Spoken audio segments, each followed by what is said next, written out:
Hi guys, இந்த video பார்த்துட்டு இருக்க நிறைய பேருக்கு 2024 வந்து ஒரு புது வருஷம், புது விஷயங்கள் நிறைய பண்ணணும்னு ஆசைப்பட்டிருப்பீங்க. ஸோ நானும் 2023லேருந்து 2024 என்னென்னலாம் சேஞ்ச் பண்ணியிருக்கேன், முக்கியமாக இந்த சேனலில் என்னென்ன சேஞ்சஸ்லாம் நடந்திருக்கு அப்படின்றது ஒரு அப்டேட்டாக கொடுத்தா நல்லாயிருக்கும்னு சொல்லிட்டு அந்த வீடியோ மேக் பண்ணுறேன். ஸோ நியூ இயர் முடிஞ்சு 7 நாள் ஆகிடுச்சு, என்னடா 7 நாளுக்கு அப்புறம் போட்டு வீடியோ போட்டுருக்கு அப்படின்னு கேட்கலாம். ஸோ நிறைய பேர் வந்து என் வீடியோவில் வந்து கமெண்ட் பண்ணது மெயினான பிரச்சனை என்னென்னா, வாய்ஸ் வந்து லோவாக இருக்குது, வாய்ஸ் வந்து கிளியராக இல்லை அப்படின்னு சொல்லிட்டு. ஸோ அந்த மைக் ஆர்டர் போட்டிருந்தேன், அது வரதுக்கு 7 நாள் ஆகிடுச்சு. ஸோ அதனால தான் இவ்வளோ லேட் இந்த வீடியோ மேக் பண்ணுறதுக்கு. ஸோ டைம் வேஸ்ட் பண்ணாமல் வீடியோக்குள்ளே போயிடலாம். ஃபுல் வீடியோ மறக்காமல் பாருங்கள், சேனலை சப்ஸ்கிரைப் பண்ணுங்கள். வாங்க வீடியோக்குள்ளே போகலாம்.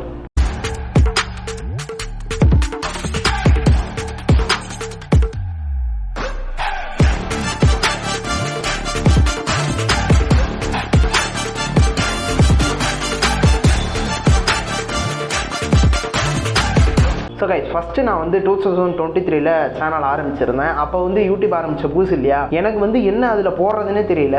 கிட்டத்தட்ட ஒரு vlog வீடியோ இருக்கும், என் பேட் வீடியோ இருக்கும், என்னென்னமோ நான் மட்டும் போட்டேன். அதெல்லாம் பார்த்தா எனக்கு இப்போ கிரிஞ்சாக இருக்குது பயங்கரமாக. ஸோ இந்த வருஷம் நான் என்னென்ன போகிறேன்றதை தெளிவாக நான் வந்து ஃபுல்லாக ஒரு அப்டேட் மாதிரி ஃபுல்லாக கொடுத்துடலான் இருக்கேன். ஸோ அதை வந்து எப்படி பிளான் பண்ணியிருக்கேன்னா, ஒரு ப்ராப்பராக சேனல் ஆரம்பித்து போட்டால் ஒரு சீரீஸ் மாதிரி போட்டால் எப்படி இருக்கும் அப்படின்னு சொல்லிட்டு ப்ராப்பராக முன்னாடியே வந்து பார்த்தீங்கன்னா நவம்பர் டிசம்பர்லேயே உட்காந்து அடுத்து ஒரு வருஷத்துக்கு என்ன பண்ணணும், எப்படி கொண்டு போனோம் அப்படின்னு சொல்லிட்டு எல்லாத்தையுமே ஸ்கிரிப்ட் படி எல்லாமே பிளான் பண்ணி எல்லாமே எழுதி வச்சு அதை தான் நான் வந்து இந்த வீடியோவில் ஃபுல்லாக பேச போகிறேன். ஸோ வீடியோ வந்து ஃபுல்லாக இன்ட்ரெஸ்ட்டாக இருக்கும், ஃபுல்லாக ஸ்கிப் பண்ணாமல் வீடியோவை பாருங்கள். ஸோ ஃபஸ்ட்டு வந்து பார்த்தீங்கன்னா சீரியஸாக நம்ம வந்து போடலாம் அப்படின்னு சொல்லிட்டு பிளான் பண்ணி வச்சுருக்கேன். ஆக்சுவலாக நான் வந்து சோலோ யூடியூபர்ன்றதுனால நானே எல்லாத்தையுமே முடிவு பண்ணி, நானே எல்லாத்தையுமே வீடியோ ஷூட் பண்ணி, நானே எடிட் பண்ணி எல்லாமே போட வேண்டியதான்றதுனால ரொம்ப அதிக கண்டென்ட் என்னால் போட முடியாது, கம்மியான கண்டென்ட் தான் போட முடியும். ஸோ வந்து நான் வந்து ஷார்ட் லிஸ்ட் பண்ணி பார்த்தீங்கன்னா ஒரு 8 சீரிஸ் வந்து வச்சுருக்கேன். அடிக்கடி நான் லெஃப்ட் சைடு திரும்பி போட பார்ப்பேன், அது வந்து டிஸ்க்ளைமர். ஏன்னா வந்து கண்டென்ட் அங்கே தான் இருக்குது, லைட்டாக அதை பார்த்துப்பேன். எனக்கு ஃபுல்லாக பேச வராது, லைட்டாக மறந்துடுவேன். ஸோ அங்கே பார்த்துப்பேன், தப்பாக நினச்சி. அப்படியே ஃபஸ்ட்டு சீரிஸ் என்னவா இருக்கும்னா எஸ்எம் உருட்டு, அதாவது சோஷியல் மீடியா உருட்டு, அதை தான் எஸ்எம் உருட்டு அப்படின்னு வச்சுருக்கோம் ஃபஸ்ட்டு சீரிஸ். ஒரு இன்ட்ரெஸ்டிங்கான சீரிஸ். ஆக்சுவலாக பார்த்தீங்கன்னா இந்த சீரீஸில் வந்து பார்த்தீங்கன்னா கண்டென்ட் வந்து எக்கச்சக்கமாக நமக்கு கிடைக்கும். இப்போ உதாரணத்துக்கு எடுத்துக்கிட்டிங்கன்னு வச்சுக்கோங்களேன், இதில் ஃபஸ்ட் வீடியோ எப்படி இருக்குன்னா, இப்போ நம்ம ஜோவிகா வந்து எஜுகேஷனை பற்றி பேசியிருந்தாங்க பார்த்தீங்களா, அது வந்து ஒரு சோஷியல் மீடியா உருட்டு தான். அது வந்து ஒரு கண்டென்ட்டுக்காண்ட பேசப்பட்ட ஒரு விஷயம் தான். ஸோ அதை பற்றி ஒரு ஃபுல் விஷயம் பேசினா எப்படி இருக்கும். ஆக்சுவலாக பார்த்தீங்கன்னா எஸ்எம் உருட்டில் வரக்கூடிய வீடியோ வந்து பார்த்தீங்கன்னா ஒரு விஷயத்தை பற்றி பேசுகிற மாதிரி இருக்காது, ஒரு 3-4 விஷயம். எப்படின்னா இப்போ அந்த ஜோவிகா விஷயத்தை எடுத்துக்கிட்டோம்னு வச்சுக்கோங்களேன், ஜோவிகா விஷயம் ஒரு 2 நிமிஷம், அப்புறம் ஒரு மாயா பூர்ணிமா விஷயம் ஒரு 2 நிமிஷம், அப்புறம் ஒரு லாரன்ஸ் 2 நிமிஷம், அப்போ அந்த லியோ சத்யேந்திரா தாத்தா இருக்காரு பார்த்தீங்களா, அவர் 1 நிமிஷம், மொத்தம் எல்லாம் சேர்த்து ஒரு 8 மினிட்ஸ் எஸ்எம் உருட்டு அப்படின்னு சொல்லிட்டு ஒரு சீரிஸ். இது வந்து பார்த்தீங்கன்னா லிட்டரலாக 2K கிட்ஸை கவர் பண்ணுற மாதிரி தான் இருக்கும். ஸோ வந்து 90s கிட்ஸுக்கு இது அந்த அளவுக்கு இருக்காது, ஏன்னா சோஷியல் மீடியாவில் அந்த அளவுக்கு இன்வால்மெண்ட்டாக 90s கிட்ஸ் இருப்பாங்களான்னு தெரியல. ஸோ அவங்கள கவர் பண்ணுற மாதிரி தான் இருக்கும். ஃபஸ்ட்டு சீரிஸ் வந்து எஸ்எம் உருட்டு. ஸோ செகண்ட் சீரிஸ் என்னன்னு பார்த்தீங்கன்னா, பொதுவாக யூடியூப் யூஸ் பண்ணுற எல்லாருக்குமே வந்து அதிகமாக அவங்க வந்து விரும்பி பார்க்குறது வந்து பார்த்தீங்கன்னா movie review, movie roast, movie decoding, இப்படி சொல்லிட்டு ஏகப்பட்ட இது வந்து மூவி சம்மந்தப்பட்டதாக பார்த்து யூடியூப்பில் பார்த்துட்டு இருப்பாங்க. நான் வந்து என்ன பிளான் பண்ணியிருக்கேன்னா, ஸோ இதெல்லாம் இல்லாமல் தனியாக ஒரு புதுசாக மூவியை பற்றி ஒன்று பண்ணலாம் அப்படின்னு சொல்லிட்டு ஒரு 2 வேர்டு எடுத்திருக்கேன் ஃப்ரெண்ட்ஸ். அதாவது என்னன்னா, சர்ஜரின்னு ஒரு வேர்டு எடுத்திருக்கேன், போஸ்ட்மார்டம். மூவி சர்ஜரி / போஸ்ட்மார்டம் அப்படி இருக்கும். இப்போ மூவி சர்ஜரின்னு வச்சுக்கோங்களேன், இப்போ ஒரு புது படம் வருது, பொங்கலுக்கு வந்து அயலானும் கேப்டன் மில்லரும் வருதுன்னு வச்சுக்கோங்க. மூவி சர்ஜரி அயலான், மூவி சர்ஜரி அயலான், மூவி சர்ஜரி கேப்டன் மில்லர் அப்படின்னு சொல்லிட்டு வரும். அந்த படத்தில் என்ன இருக்கு, அந்த படத்தில் என்ன, ரொம்ப போட்டு ரிவ்யூ மாதிரி இருக்காது. அது வந்து எப்படின்னா, அந்த படத்தை வந்து என்னென்னலாம் பண்ணி ஏமாற்றி வச்சு நம்மளை வந்து பார்க்க வச்சுட்டாங்க, அதில் அந்த காசுக்கு ஒருத்தா, ஆப்ரேஷன் சர்ஜரி பண்ணதுக்கப்புறம் அந்த படம் வந்து ஆப்ரேஷன் சக்ஸஸ் ஆச்சா, ஆப்ரேஷன் வந்து ஃபெயிலியர் ஆச்சா அப்படின்ற மாதிரி அது ஒரு ஃபன்னியான ஒரு விஷயமா தான் இருக்கும் மூவி சர்ஜரி. மூவி போஸ்ட்மார்டம்ன்றது வந்து பார்த்தீங்கன்னா அனதர் ஃபார்ம் ஆஃப் ரோஸ்ட் மாதிரி தான் அது. கிட்டத்தட்ட மூவி போஸ்ட்மார்டம்ல வந்து எப்படி வீடியோ இருக்குன்னா, நான் ஃபர்ஸ்ட் மூவி போஸ்ட்மார்டம்ல பண்ணக்கூடிய வீடியோட ஸ்கிரிப்டே வந்து 10 டேஸ்க்கு முன்னாடி எழுதி வச்சிட்டேன். அது வந்து பார்த்தீங்கன்னா இந்த அனிமல் படம் ரீசெண்டாக நீங்கள் பார்த்துருப்பீங்க இல்லையா, அது வந்து ஒரு பெரிய வீடியோ. அது ஆக்சுவலாக அதுக்கு உண்டான ஸ்கிரிப்டே ஒரு 4 பக்கத்துக்கு நான் எழுதி வச்சிருந்தேன். அது வந்து தான் ஃபஸ்ட்டு வந்து மூவி போஸ்ட்மார்டம்ல வரும். அதாவது ஒன்றுமே உதவாது, இந்த படம் எதுக்குடா எடுத்தாங்க அப்படின்னு சில படம் இருக்குது பார்த்தீங்களா, அதை வந்து மூவி போஸ்ட்மார்டம் அப்படின்ற சீரீஸில் வந்து நான் வந்து கொண்டு வருவேன். அதில் வந்து பார்த்தீங்கன்னா ஃபுல்லாக அந்த படத்தில் இருக்க ஃபன்னியான விஷயம், இந்த சீன்லாம் எதுக்குடா எடுத்தீங்க, இதெல்லாம் யாரா பார்க்குறா, இது வந்து எப்படா உங்களுக்கு யோசிக்க தோணுது அப்படின்ற மாதிரி ரொம்ப ஃபன்னியாக தான் இருக்கும் மூவி போஸ்ட்மார்டம்ன்றது. ஸோ 2 சீரீஸ் முடிஞ்சிருச்சு. ஒன்று எஸ்எம் உருட்டு, சோஷியல் மீடியா உருட்டு, இன்னொன்று வந்து மூவி சர்ஜரி / போஸ்ட்மார்டம் அப்படின்னு சொல்லிட்டு. 3வது சீரீஸ் பார்த்தீங்கன்னா, 3வது சீரீஸ் ஒரு இன்ட்ரெஸ்ட் இன்ட்ரெஸ்டிங்கான சீரீஸ், பர்சனலாக எனக்கு ரொம்ப பிடிச்ச சீரீஸ். அது வந்து பார்த்தீங்கன்னா வன்மம். யாருக்கு தான் இங்கே வன்மம் இல்லை? ஆக்சுவலாக பார்த்தீங்கன்னா சோஷியல் மீடியாவோட இன்னொரு ஃபார்மே வந்து வன்மம் தான். அவங்கவுங்க பர்ஸ்பெக்டிவ் வந்து அவங்கவுங்க வன்மமாக தான் இருக்கும். எல்லாரும் ஒரு மீடியா சேனல் ஆரம்பித்து அவங்கவுங்க வன்மத்தை வந்து அதில் வந்து கட்டிட்டு தான் இருக்காங்க. ஸோ அதனால் பார்த்தீங்கன்னா எனக்கு ஒரு சில வன்மம் இருக்கு இல்லையா, அதையும் வந்து நான் இந்த வன்மம் சீரீஸ் அப்படின்னு சொல்லிட்டு ஒன்று வருவேன். அதில் வந்து வீடியோ எப்போ இருக்குன்னு பார்த்தீங்கன்னா வச்சுங்களேன், இப்போ வந்து விஜய் வந்து ரீசெண்டாக அந்த விஜயகாந்த் இரங்கலுக்கு வந்து வந்திருந்தார் இல்லையா, அப்போ வந்து அவர் மேலே செருப்பு தூக்கி பின்னாடி இப்போ மண்டையில் வந்து யாரோ தூக்கி போட்டாங்க செருப்பை. ஸோ அந்த மாதிரி வீடியோஸ்லாம் வந்து வன்மத்தில் வரும். உங்களுக்கு என்னதானா பிரச்சனை, ஏன்டா அவர் மேலே இவ்வளோ வன்மமாக இருக்கீங்க, அந்த வன்மத்தோட காரணம் என்ன, அந்த வன்மம் எங்கே பிறந்தது, எதனால் இந்த வன்மம் வருது, இன்னும் யார் இந்த வன்மத்தெல்லாம் பண்ணிட்டு இருக்கா. ஸோ இது வந்து வன்மத்தில் வரும். இதே மாதிரி வந்து நிறைய வீடியோக்கள் வந்து நம்ம வன்மம் லிஸ்ட்டில் வந்து வரதுக்கு வாய்ப்பு இருக்குது. ஸோ 3வது சீரீஸ் வந்து என்ன பண்ணலாம் அப்படின்னு சொல்லிட்டு ஒரு சீரீஸ். டைட்டில் வந்து என்ன பண்ணலாம். இது வந்து பார்த்தீங்கன்னா இது வந்து லிட்டரலாக வந்து என்னோட வீடியோ பார்க்குற நிறைய பேர் வந்து 25 to 34 அந்த இயற்கை அந்த ஏஜ் கேட்டகரி தான். ஸோ வந்து அவங்க வந்து என்ன பண்ணுவாங்கன்னா மோஸ்ட்டாக வந்து இந்த மாதிரி ஃபஸ்ட்டு நான் முதல்ல சொன்ன 3 சீரீஸ் வந்து அந்த அளவுக்கு இன்ட்ரெஸ்ட்டாக பார்க்க மாட்டாங்க. அவங்களுக்கு வந்து கொஞ்சம் இன்ட்ரெஸ்ட்டாக பார்க்க பிடிக்குன்னா இந்த சீரீஸ் சொல்லலாம், என்ன பண்ணலாம். இது வந்து எப்படின்னா ஒரு சீரீஸான சீரீஸ். இதில் வந்து என்ன மாதிரி வீடியோஸ்லாம் வரும்னு பார்த்தீங்கன்னா பிஸ்னஸ் ரிலேட்டட் வீடியோஸ்லாம் இதில் வரும். அதாவது இப்போ பார்த்தீங்கன்னா ஃபஸ்ட் வீடியோ வந்து கண்டிப்பாக வந்து ஒரு ஹோட்டல் பிஸ்னஸ் பண்ணணும்னா அதுக்கு என்னென்ன தேவை, அதுக்கு என்னென்ன மைண்ட் செட் இருக்கணும், எவ்வளோ அமௌண்ட் ஆகும், அதை பற்றின ஃபுல் டீட்டெயில், அதுக்கு எத்தனை பேர் தேவைப்படும், எப்படி இருந்தால் ஆரம்பிக்கலாம், என்ன மாதிரி மனநிலை வேணும், யாருக்கு செட் ஆகும் யாருக்கு செட் ஆகாது, எந்த மாதிரி மைண்ட் செட் இருக்கணும், எவ்வளோ அமௌண்ட் தேவைப்படும், லோன் போட்டு ஆரம்பிக்கலாமா, வாடகையில் ஆரம்பிக்கலாமா, இந்த மாதிரி ஒரு பிஸ்னஸை எடுத்துட்டிங்கன்னா அந்த பிஸ்னஸோடைய ஃபுல் ஃபோக்கஸையும் அந்த ஒரு வீடியோவில் கொண்டு வர மாதிரி இருக்கும். உதாரணத்துக்கு இப்போ நான் ஹோட்டல் பிஸ்னஸ் சொன்னேன் இல்லையா, அந்த மாதிரி ஒரு டைல்ஸ் பிஸ்னஸ் இருக்கலாம், ஒரு சூப்பர் மார்க்கெட் இருக்கலாம், அந்த மாதிரி ஏகப்பட்ட பிஸ்னஸ்ஸு. ஸோ வந்து நீங்கள் வந்து கமெண்ட்ஸ் செக்ஷனில் வந்து ஏதாவது ஒரு பிஸ்னஸை பற்றி ப்ரோ எனக்கு நான் இந்த பிஸ்னஸ் ஸ்டார்ட் பண்ணலான்னு இருக்கேன், இதை பற்றி கொஞ்சம் உங்களுக்கு தெரிஞ்ச இடத்துல விசாரிச்சு சொல்லுங்கன்னா, எனக்கு ஒரு 30-40 ஃப்ரெண்ட்ஸ் இருக்காங்க. அவங்க எல்லாருமே ஒரு பிஸ்னஸ் ரிலேட்டடாக இருக்காங்க, தெரிஞ்சவங்க நிறைய பேர் இருக்காங்க. அவங்கக்கிட்ட போயிட்டு உட்காந்து ஒரு 1/2 hour ஒரு 1 hour பைட் எடுத்து அவங்க சொல்ல ஒரு விஷயத்தெல்லாம் ஒரு சம்மரியாக கொண்டு வந்து அதை ஒரு வீடியோவாக நான் உங்களுக்கு ப்ரெசென்ட் பண்ணுவேன். அன்லெஸ் அன்டில் நீங்கள் டைட்டில் சொல்லணும்னா, நீங்கள் டைட்டில் சொன்னீங்கன்னா அது சம்மந்தமாக யார் எக்ஸ்பர்ட்டாக என்னை சுற்றி இருக்காங்க, எனக்கு தெரிஞ்சவங்க இருக்காங்க, இல்லை என் ஃப்ரெண்ட்ஸோட ஃப்ரெண்ட்ஸு, எங்கள் அப்பாவோட ஃப்ரெண்ட்ஸ், அந்த மாதிரி யார் எக்ஸ்பர்ட்டாக இருக்காங்க அப்படின்னு சொல்லிட்டு அவங்கக்கிட்ட போயிட்டு நான் ரிவ்யூ எடுத்துகிட்டு இது என்ன பிரச்சனைலாம் வந்தது, நீங்கள் பிஸ்னஸ் ரன் பண்ணக்குள்ளே என்ன பிரச்சனை வந்தது, பிஸ்னஸ் வந்து ஃபேஸ் பண்ணணும்னா என்னென்ன பண்ணணும், உங்கள் பிஸ்னஸில் என்னென்ன பாசிட்டிவ் நெகட்டிவ், இதை எல்லாத்தையும் கேட்டு வந்து ஒரு சம்மரியாக சொல்லுவேன். ஸோ இது வந்து என்ன பண்ணலாம் அப்படின்ற ஒரு சீரீஸில் வரும். சும்மா எல்லாமே ஃபன்னியாக இருந்தாலும் யாரும் சேனல் பார்க்க மாட்டாங்க. அட்லீஸ்ட் கொஞ்சமாவது பிரோஜனம் இருக்க மாதிரி ஏதாவது ஒன்று இருக்கணும். ஸோ அதுக்குண்டான சீரீஸ் தான் இது வந்து இது டோட்டலாக வந்து பார்த்தீங்கன்னா 25 to 34. இதில் அதிக வீடியோ வராது, கம்மி வீடியோ தான் வரும். ஒரு 10 வீடியோஸ் 20 வீடியோஸ் அந்த மாதிரி தான் நான் பிளான் பண்ணி வச்சிருக்கேன். ரொம்ப அதிக வீடியோ வராது. 5th சீரீஸ் வந்து பார்த்தீங்கன்னா கேம் சேஞ்சர். இது வந்து ஆக்சுவலாக நான் யோசிச்சுட்டு இருக்கேன், இது வந்து பண்ணலாமா பண்ண வேணாமா, சரி ஓகே நம்ம இன்க்ளூட் பண்ணி பண்ணலாம், இதுவும் நல்லா தான் இருக்கும் அப்படின்னு சொல்லிட்டு. ஆக்சுவலாக என்னன்னா கேம் சேஞ்சர் அப்படின்ற விஷயத்தில் வந்து ஃபுல்லாக நம்ம வந்து கிரிக்கெட் பற்றின விஷயங்கள் வந்து பேச போகிறோம். ஒரு இப்போ வேர்ல்டு கப் முடிஞ்சுது, வேர்ல்டு கப் பற்றின ஒரு வீடியோ, வேர்ல்டு கப்பை என்னென்னலாம் நம்ம மனசை தாக்குச்சு, என்னென்னலாம் இதெல்லாம் சேஞ்ச் பண்ணிச்சு, கிரிக்கெட்டில் இப்போ என்ன நடந்துகிட்டு இருக்கு, அதை வந்து ஒரு சம்மரியாக கொண்டு வந்து அப்போ ஒரு சீரீஸ் முடிஞ்சுக்கும். அந்த சீரீஸ் முடிஞ்சு டேக் வேணும். ஃபார் எக்ஸாம்பிள் நான் ஃபர்ஸ்ட் வீடியோ வந்து கேம் சேஞ்சரில் என்ன எடுக்கலாம் அப்படின்னு முடிவு வச்சிருந்தா, நாம வந்து எப்பயுமே சவுத் ஆஃப்ரிக்காவில் வந்து டெஸ்ட் சீரீஸ் வந்து இது வரைக்கும் வின் பண்ணதே இல்லை, இது வரைக்கும் வின் பண்ணதில்லை. ஸோ அதுக்கு என்ன ரீசன் அப்படின்னு சொல்லிட்டு ஒரு வீடியோ மேக் பண்ணலாம் அப்படின்னு சொல்லிட்டு யோசிச்சு வச்சுருந்தேன். ஸோ அந்த மாதிரி தான் இருக்கும் கேம் சேஞ்சரில். அவுட் அண்ட் அவுட் கிரிக்கெட்டாக இருக்குமான்னு கேட்டால் இருக்காது. ஆனால் கிரிக்கெட்டை டச் பண்ண சம்மந்தப்பட்ட விஷயங்கள், கேம் சம்மந்தப்பட்ட விஷயங்கள், அது ஃபுல்லாக வந்து கேம் சேஞ்சர் அப்படின்ற ஒரு சீரீஸில் வரும். அதில் வந்து கொலாப் மாதிரி கூட வரலாம், வேறு கிரிக்கெட் எக்ஸ்பர்ட்டாக இருக்கிறவங்க, இல்லை என் ஃப்ரெண்டு ரொம்ப கிரிக்கெட் நாலேஜாக இருக்கிறவங்க, அதில் வந்து கொலாப் மாதிரியும் அந்த சீரீஸில் வந்து நிறைய எபிசோடு வரலாம். ஸோ இதான் வந்து கேம் சேஞ்சரில் வரக்கூடிய வீடியோஸ். 6வதாக இருக்கக்கூடிய சீரீஸ் வந்து பார்த்தீங்கன்னா என்ன பார்க்கலான்ற சீரீஸில் வந்து என்னென்ன வரும்னா, ஆக்சுவலாக நான் வந்து ஒரு மூவி பஃபா அப்படின்னு கேட்டிங்கன்னா நான் வந்து மூவி பஃப் கிடையாது. ஆனால் நான் வந்து செலக்டிவாக நான் மூவி வந்து பார்ப்பேன், ரொம்ப செலக்டிவாக பார்ப்பேன்.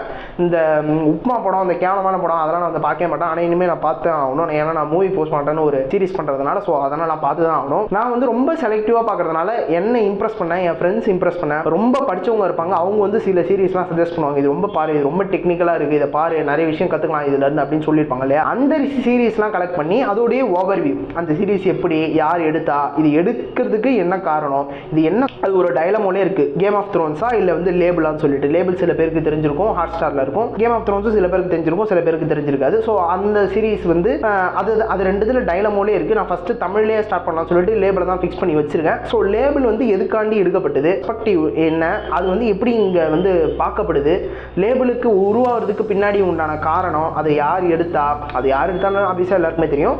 அது எடுக்கப்பட்டதுக்கு உண்மையான ரீசன், அது எதுக்காண்டி எடுக்கிறாங்க, இந்த மாதிரி விஷயத்த நாம் பார்த்து நாம் அதிலிருந்து என்ன கற்றுக்குறோம் அப்படின்ற விஷயத்தெல்லாம் வந்து பார்த்தீங்கன்னா வந்து என்ன பார்க்கலாம் அப்படின்ற சீரிஸில் வந்து ஃபுல்லாக கவர் பண்ணுற மாதிரி இருக்கும். ஸோ ஓகே, கிளியர் ஆகிடுச்சா? என்ன பார்க்கலான்ற சீரிஸில் நான் வந்து மூவி சஜஸ்ட் பண்ணுவேன், ஓடிடி ரிலீஸ், அப்புறம் மூவிஸு, அப்புறம் வந்து ஓடிடி பிளாட்ஃபார்மில் நடக்கக்கூடிய வேறு வெப் சீரிஸு, மூவிஸு, இந்த மாதிரி வர விஷயங்கள்லாம் வந்து என்ன பார்க்கலாம் அப்படின்ற சீரிஸில் வரும். அடுத்து வந்து பார்த்தீங்கன்னா ஒரு இன்ட்ரெஸ்டான சீரிஸ் வந்து பார்த்தீங்கன்னா sneak big another YouTube channel. இது வந்து ஒரு எப்படி சொல்கிறது, ஒரு ஃபன்னான சீரிஸ் தான். சீரியஸான வீடியோஸ்லாம் வந்து ரெகுலராக வந்துட்டு இருக்கும். திடீர்னு இதில் ஒரு வீடியோஸ் வரும். ஆக்சுவலாக இந்த வீடியோ பண்ணுறதுக்கு முக்கியமான ஒரு ரீசன் என்னென்னா, இப்போ வந்து எனக்கு வந்து ஒரு 20 யூடியூப் சேனல் வந்து பிடிக்கும், சோலோ கண்டென்ட் கிரியேட்டர்ஸ். என் சேனல் வந்து நிறைய பேருக்கு தெரிஞ்சிருக்குமான்னு கேட்டால் தெரிஞ்சிருக்காது. அவங்க ஒரு டைப் ஆஃப் வீடியோ சேனல்ஸாக பார்த்துட்டு இருப்பாங்க. சில பேருடைய ஃபீடெல்லாம் எடுத்து பார்த்தீங்கன்னா பயங்கர கேவலமாக இருக்கும். ஃபுல்லாக பிகின் வுட்ஸு, கலாட்டா வாய்ஸு, கலாட்டா ஏரு, பிகின் வுட்ஸ் ஏரு, இப்படி ஃபுல்லாக நியூஸ் சேனலாக இருக்கும். அவங்களோட புதிய தலைமுறை இந்த மாதிரி ஃபுல்லாக நியூஸ் ஃபீடாக இருக்கும். அந்த மாதிரி இருக்கிறவங்களுக்கெல்லாம் சோலோ கண்டென்ட் கிரியேட்டர்ஸ் இங்கே வந்து சக்ஸஸ்ஃபுல்லாக எப்படி ஒரு மீடியாவை அவங்க ஒரு சைடு நகர்த்தி கொண்டு போயிட்டு இருக்காங்க அப்படின்றதுக்கு தெரிஞ்சுக்கணும் நிறைய பேர். அவங்களும் இருக்காங்க இங்கே இவ்வளோ சப்ஸ்கிரைபரோட, அவங்களும் இந்த மாதிரி குவாலிட்டியான வீடியோ மேக் பண்ணுறாங்க அப்படின்றத சொல்கிறது தான் அது வந்து sneak big another YouTube channel. அது எப்படின்னா, ரேண்டமாக வந்து ஒரு யூடியூப் சேனலில் போயிட்டு அவங்க என்ன தம்ப்நெயில் வைக்கிறாங்க, அதோடைய தம்ப்நெயிலோட அர்த்தம் என்ன, அது அவங்க போட்ட லாஸ்ட் வீடியோ என்ன, அவங்க போட்ட லாஸ்ட் ஒரு 5 வீடியோ, அவங்க எதை நோக்கி பயணிக்கிறாங்க, அவங்க என்ன டைப் ஆஃப் ஆடியன்ஸை கவர் பண்ணியிருக்காங்க, இது மூலிமா. உதாரணத்துக்கு சொல்லணும்னு வச்சுக்கோங்களேன், எனக்கு வந்து எம்டி அண்ட் ட்ரோல் சேனல், அது சில பேருக்கு தெரிஞ்சிருக்கும். எம்டி அண்ட் அப்புறம் அருண் உதயன், மதன் கௌரி சில பேருக்கு தெரிஞ்சிருக்கும், ஆனால் ஜேகேவே தெரிஞ்சிருக்காது. மணிச்சாவை சில பேருக்கு தெரிஞ்சிருக்காது. பிரியாணி மேலே தெரிஞ்சிருக்கும், ஆனால் நிறைய பேருக்கு பார்த்தீங்கன்னா பிலிப்பு தெரிஞ்சிருக்காது. சில பேருக்கு பிலிப்பு தெரிஞ்சிருக்கும், ஆனால் பிரியாணி மேலே தெரிஞ்சிருக்காது. ஸோ இந்த மாதிரி ஸ்னீக் இன்டு அனதர் யூடியூப் சேனல்லாம் இந்த மாதிரி ஒவ்வொரு வாரமும் ஒவ்வொரு வீடியோஸ், அதாவது ஒரு வாரம் வந்து ட்ரோலிங் பண்ணுற சேனல், ஒரு வாரம் வந்து கண்டென்ட் கிரியேஷன் பண்ணுற சேனல், ஒரு வாரம் வந்து ரியாக்ஷன் பண்ணுற ஒரு பெஸ்ட் சேனல், அந்த மாதிரி ஒரு பெஸ்ட் சேனலை வந்து நம்ம ஸ்னீக் பண்ணி அவங்க என்ன மாதிரி வீடியோஸ் போடுறாங்க, இது பண்ணுறாங்க அப்படி சொல்லுவோம். நான் அந்த வீடியோ அங்கே போட்ட வீடியோலாம் எடுத்து நான் அப்ளை பண்ண மாட்டேன். அவங்க என்னென்ன வீடியோ போட்டுருக்காங்க, ஸோ ஜஸ்ட் ஒரு ஓவர் ரிவ்யூ தான். அவங்க இந்த மாதிரி வீடியோஸ் போடுறாங்க, ஸோ இதெல்லாம் யூஸ்ஃபுல்லாக இருக்குது அப்படின்னு சொல்கிற மாதிரி. அந்த சீரீஸில் ஒரு ஃபன்னியான சீரீஸ், இது ரொம்ப சீரியஸாக இல்லாமல் கொஞ்சம் ஃபன்னியாக இருக்கும். அது வந்து sneak big into another YouTube channel. ஓகேவா? இவ்வளோ தான் நான் வந்து பிளான் பண்ணுறேன். ஆக்சுவலாக லாஸ்ட் பட் நாட் லீஸ்ட் ஒரு சீரிஸ் இருக்குது. அது வந்து என்னன்னா பொலிட்டிக்கல் சீரியஸ். இது வந்து நான் டச் பண்ணக்கூடாதான் ரொம்ப நாளாக யோசிச்சுட்டே இருந்தேன். ஆக்சுவலாக இது வந்து பண்ணுறதுல வந்து ஒரு மிகப்பெரிய இங்கே ஒரு பிரச்சனை இருக்குது. என்னென்னு பார்த்தீங்கன்னா, பொலிட்டிக்கலில் வந்து நீங்கள் வந்து சென்டர் பொசிஷனை வந்து எடுக்கவே முடியாது. அது ரொம்ப கஷ்டம். அது ஆக்சுவலாக வந்து ரொம்ப நாலேஜாக இருக்கவங்க தான் அந்த சென்டர் பொசிஷன் எடுப்பாங்க. ஒன்று நீங்கள் லெஃப்ட் சைடு சாயணும், இல்லைனா ரைட் சைடு சாயணும். ரெண்டு சைடில் ஏதாவது ஒரு சைடு சாயணும். அப்படி சாஞ்சி பேசினா தான் அது கரெக்டு. ஸோ வந்து அந்த லெஃப்ட் சைடு சாஞ்சி ரைட் சைடு சாஞ்சி பேசுகிறதுக்கு எனக்கு அந்த அளவுக்கு இப்போ இஷ்டம் இல்லை. மேபி ஃப்யூச்சரில் அதை பற்றின விஷயங்கள் நிறைய தெரிஞ்சுக்கிட்டு அதனுடைய இம்பேக்ட் அதிகமானால் அதை பற்றின நான் வீடியோஸ் கண்டிப்பாக போஸ்ட் பண்ணேன். அதுக்கு வந்து நான் வந்து சூஸ் பண்ண டைட்டில் வந்து பார்த்திங்கன்னா, நாம் எல்லாமே மூவி பார்க்க போயிருப்போம். அப்போ வந்து ஒரு ஆட் போடுவாங்க, அந்த பீடி சிகரெட்லாம் பிடிக்கிறதுக்கு. அது ஒரு ஆட் மாதிரி வரும். நம்ம ஊருக்கு என்ன தான் ஆச்சு, இந்த சாம்பல் மேடுகளும் அப்படின்னு சொல்லிட்டு ஒரு ஆல்பம். அதில் வந்து அந்த வேர்டு வந்து ரொம்ப கேட்சியாக இருந்துச்சு, நம்ம ஊருக்கு என்ன தான் ஆச்சு அப்படின்னு சொல்லிட்டு. ஸோ அதுதான் வந்து இந்த பொலிட்டிக்கல் டாப்பிக்காக நான் ஆக்சுவலாக எடுத்து வச்சுருந்தேன். சீரிஸ் நம்பர் 8 அப்படின்னு சொல்லிட்டு, நம்ம ஊருக்கு என்ன தான் ஆச்சு அப்படின்னு சொல்லிட்டு ஒரு பொலிட்டிக்கல் சீரியஸ் பண்ணலாம் அப்படின்னு சொல்லிட்டு. அது இப்போதைக்கு வீடியோ வருமானு கேட்டால் மேபி வரலாம். வேணா ஒரு வீடியோ வரும், இப்போ ஸ்டார்டிங்கில் வரும். ஏன்னா அது லைட்டாக அப்படியே போட்டுட்டு அப்படியே விட்டால் நல்லா இருக்கான்னு சொல்லிட்டு விஜய் பொலிட்டிக்கல் எரா அப்படின்னு சொல்லிட்டு ஒரு வீடியோ ஸ்டார்டிங்கில் வரும். அதுக்கப்புறம் கொஞ்சம் வீடியோ வரதுக்கு டைம் ஆகும். அதுக்கப்புறம் நிறைய கண்டென்ட்லாம் கிடச்சா அதுக்கப்புறமேட்டா வீடியோ வருது. ஸோ 8 வீடியோஸ் நான் முடிஞ்ச அளவுக்கு சொல்லிட்டேன். ஆனால் இந்த டிஎம்டி இன்சைட்டில் 8 சீரீஸில் இப்போ நான் சொன்ன சீரீஸில் எல்லாத்த பற்றியும் வீடியோ வரும். ஷார்ட்ஸ் வந்து நான் மெயினாக ஃபோக்கஸ் பண்ணணும். ஏன்னா வந்து பார்த்தீங்கன்னா ஷார்ட்ஸ் தான் வந்து சப்ஸ்கிரைபர் வந்து டக்குன்னு கொண்டு வரும். ஸோ ஷார்ட்ஸில் எந்த மாதிரி வீடியோ வரும் அப்படின்னு சொன்னால், 1 மினிட்குள்ளே ஒரு விஷயத்தை அட்ரஸ் பண்ண மாதிரி இருக்கும் வீடியோஸ் தான் வந்து ஷார்ட்ஸில் நான் ஃபோக்கஸ் பண்ணுவேன். அது மெயினாக வந்து சோஷியல் மீடியா கண்டென்ட்டாக தான் இருக்கும். ஏன்னா மற்ற கண்டென்ட்லாம் வந்து அந்தளவுக்கு ஃபோக்கஸ் பண்ணி ஷார்ட்ஸில் பார்ப்பாங்களான்னு கேட்டால் தெரில. மற்ற வீடியோஸில் இன்ட்ரெஸ்டிங்காக சில சீன்ஸ் வந்து மாட்டியிருக்கும் நான் பண்ணுற வீடியோஸ்லேயே. அதை வேணால் நான் ஷார்ட்ஸில் இருந்து முடிஞ்சால் போட ட்ரை பண்ணுறேன். ஆனால் மெயினாக வந்து பார்த்தீங்கன்னா சோஷியல் மீடியா ரிலேட் பண்ணக்கூடிய விஷயங்கள் தான் வந்து 1 மினிட்குள்ளே பேசுகிற மாதிரி இருக்க தான் வந்து ஃபுல்லாக வந்து நான் ஷார்ட்ஸில் அப்லோட் பண்ணுற மாதிரி இருக்கும். ஸோ வீடியோக்கு இது வரைக்கும் பார்த்துருப்பீங்கன்னு நம்புகிறேன். இன்னும் ஒரு சில விஷயம் இருக்குது. இருக்குது, அதை மட்டும் நான் சொல்லிடுறேன். என்ன தெரிஞ்சவங்க பர்சனலாக தெரிஞ்சவங்க ஒரு 50 பேர் இருக்காங்கன்னு வச்சுக்கோங்களேன். அவங்க என்னோட வீடியோ பார்க்குறாங்கன்னா அவங்களுக்கு கண்டிப்பாக ஒரு டவுட் இருக்கும், நீ ஒரு குக்கிங் சேனல் ஒன்று ஆரம்பிச்ச, அது என்ன தான் ஆச்சு அப்படின்னு சொல்லிட்டு. ஆக்சுவலாக பார்த்தீங்கன்னா இதுக்கு எப்படி நான் பெயிண்ட்லாம் பண்ணி ஃப்ரேம்லாம் ஒட்டி எல்லாமே ரெடி பண்ணணும், அதே மாதிரி அதுக்கும் நான் ரெடி பண்ணேன். அங்கே என்ன ப்ராப்ளம் ஆயிடுச்சுன்னா, கொஞ்சம் பண்ணுறோம் கொஞ்சம் கிளாரிட்டியாக பண்ணிடலாம்னு சொல்லிட்டு ஒரு சில திங்ஸ்லாம் வாங்க வேண்டியது இருக்குது. திங்ஸ் எல்லாம் கொஞ்சம் வாங்க வேண்டியது இருக்குன்னு கணக்கு போட்டு பார்த்தா நம்ம பட்ஜெட் விட்டு எக்ஸ்பெண்டாக போகுது. என்கிட்ட இப்போதைக்கு அவ்வளோ கேஷ் இல்லை. ஸோ அதனால் என்ன யோசிச்சு வச்சிருக்கேன்னா, இருக்கிறத வச்சு இப்போ கொஞ்ச நாள் மேக் பண்ணி போடலாம், அதனால் அப்படின்னு சொல்லிட்டு அதை வந்து ஸ்டாப் பண்ணி வச்சிருக்கேன். கண்டிப்பாக நெக்ஸ்ட் வீக்லேருந்து அதுக்கும் கண்டிப்பாக நான் வந்து வீடியோ வரும். அந்த சேனலில் போயிட்டு நான் இதில் தான் இந்த சீரீஸ் தான் நான் வீடியோ போட போகிறேன் அப்படின்னு சொல்லிட்டு நான் சொல்ல முடியாது. அதில் என்ன சீரீஸில் வீடியோ வரும்னு சொல்லிட்டு நான் இதிலே சொல்லிடுறேன். அதில் வந்து பார்த்தீங்கன்னா குக்கிங் வித் மை அம்மா அப்படின்னு சொல்லிட்டு எங்கள் அம்மா கூட சேர்ந்து குக் பண்ணுற மாதிரி ஒரு சீரீஸில் வீடியோ வரும். 2 பேர் சேர்ந்து குக் பண்ணுற மாதிரி இருக்கும். அப்புறம் வந்து பேச்சுலர் கிச்சன் அப்படின்னு ஒரு சீரீஸ் வரும். அதில் வந்து பார்த்தீங்கன்னா நான் தனியாக குக் பண்ணுறது ஒரு 50 வீடியோஸ் 100 வீடியோஸ் நான் தனியாக குக் பண்ணி போடுற வீடியோஸ் வந்து அந்த சீரீஸில் வரும். 3வது ஒரு சீரீஸ் என்னென்னா குக்கிங் வித் கெஸ்ட். அதாவது என் கடையில் ஒர்க் பண்ணுற ஸ்டாஃபு, அப்புறம் என்னோட ரிலேட்டிவ் யாராவது ஒரு சில டிஷ்ஷஸ் வந்து நல்லா தெரிஞ்சு வச்சுருப்பாங்க. அது அவங்க செஞ்சால் தான் பக்காவாக இருக்கும், நாம் செஞ்சால் அது அந்த அளவுக்கு நல்லா வராது. ஸோ அவங்கள கொண்டு வந்து இன்ட்ரடியூஸ் பண்ணி அதில் செய்ய வைக்கலாம். ஸோ அதில் 3 சீரீஸ் தான். ஸோ சிம்பிளாக தான் இருக்கும். ஏஎஸ்எம்ஆர் தமிழ் குக்கிங் சேனலில் 3 சீரீஸ் தான். ஒன்று வந்து பேச்சுலர் கிச்சன், இன்னொன்று வந்து குக்கிங் வித் அம்மா, இன்னொன்று குக்கிங் வித் கெஸ்ட். இந்த 3 சீரீஸில் தான் வீடியோ. ஸோ நான் பேச நினச்சது எல்லாத்தையும் பேசிட்டேன். இதுதான் வந்து நான் நியூ இயர் அன்னைக்கு பிளான் பண்ணேன். பட்டு மைக் வராதனால அன்றைக்கி என்னால் பேச முடியல. நான் இப்போ தான் இந்த விஷயத்தை எல்லாத்தையும் பேச முடிஞ்சுது. ஸோ எல்லாத்தையும் பேசிட்டேன்னு நினைக்கிறேன். ஒரே ஒரு முக்கியமான விஷயம் மட்டும் நான் உங்கள் சைட்லேருந்து கேட்டுக்கிறேன். நிறைய பேர் சேனல் பார்க்குறீங்க, ஷார்ட்ஸ் பார்த்தா ஆவரேஜாக 1000 மெம்பர்ஸ் கிட்ட பார்க்குறீங்க, வீடியோஸ் ஒரு ஆவரேஜாக ஒரு 100 மெம்பர்ஸ் கிட்ட இது வரைக்கும் வந்திருக்கு. ஏன்னா நான் அந்தளவுக்கு ஃபோக்கஸ் பண்ணி வீடியோ போடலை. ஸோ 100 பீப்புள் கிட்ட தான் பார்க்குறீங்க. மேபி ஃபியூச்சரில் அதிகமாக கூட ஆகலாம். ஸோ என்ன நான் ஒரே ஒரு விஷயம் உங்ககிட்ட கேட்டுக்கிறேன்னா, சேனல் வந்து பிடிச்சிருந்தா லைக் பண்ணுங்கள், ஷேர் பண்ணுங்கள், கமெண்ட் பண்ணுங்கள். ஏன்னா கமெண்ட் பண்ணால் தான் எனக்கு தெரியும் நான் போடுற வீடியோ வந்து கரெக்டாக போடுறேன்னா என்னென்ன தப்பு பண்ணுறேன் அப்படின்னு சொல்லிட்டு. நிறைய பேர் பர்சனலாக என்கிட்ட வாட்ஸ்அப்பில் மெசேஜ் பண்ணி சொல்கிறீங்க. அதிலே கமெண்ட் பண்ணுங்கள். அது சரியாக இருந்தாலும் தப்பாக இருந்தாலும் சரி, அபியூசிவ் கமெண்ட் வந்து பண்ணாதீங்க. சரியான விஷயம் தப்பான விஷயம் எதுவாக இருந்தாலும் கமெண்ட் செக்ஷனில் சொல்லுங்கள், நான் கண்டிப்பாக அதுக்கு ரிப்ளை பண்ணுவேன்.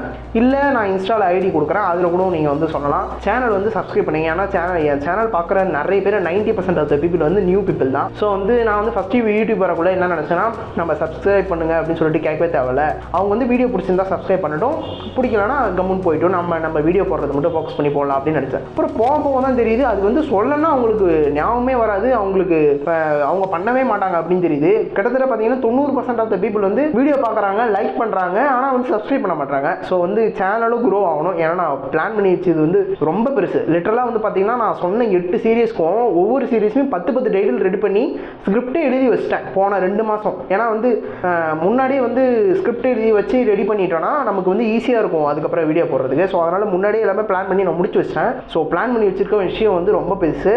அதனால் முடிஞ்ச அளவுக்கு இந்த வீடியோ பார்க்குறவங்க உங்களுடைய சப்போர்ட்டை கொடுங்க. இந்த வீடியோவில் வர ரெஸ்பான்ஸை வச்சு நான் இன்னும் வேகமாக வந்து ஒர்க் பண்ணி நான் வீடியோஸ் வந்து கொண்டு வர பார்க்குறேன். இவ்வளோத்தையும் பண்ணுறதுக்கு என்கிட்ட ஒரே ஒரு ஃபோனு, ஒரு லேப்டாப், இது மட்டும்தான் இருக்குது. ஸோ நான் மட்டும் தான் தனியாக இருக்கேன். வீடியோ எடிட் பண்ணணும், ஷூட் பண்ணணும், கீழே தனியாக போய்ட்டு ஏஎஸ்எம்ஆர் தமிழ் குக்கிங் சேனலுக்கு வீடியோ எடுக்கணும், ஷூட் பண்ணணும், இவ்வளோ திங்ஸையும் மேனேஜ் பண்ண வேண்டியது இருக்குது. இதில் என்னோட பர்சனல் ஒர்க்லாம் இருக்குது, அதையும் பார்க்கணும். ஸோ நான் கேட்டுக்கிறது விஷயம் ஒன்றே ஒன்று தான். வீடியோ பிடிச்சிருந்தா லைக் பண்ணுங்கள், கமெண்ட் பண்ணுங்கள், ஷேர் பண்ணுங்கள், மெயினாக சப்ஸ்கிரைப் பண்ணுங்கள். சப்ஸ்கிரைப் பண்ணிங்கன்னா அடுத்தடுத்து நான் போடக்கூடிய கண்டென்ட் எல்லாமே உங்களை வந்து சேரும்.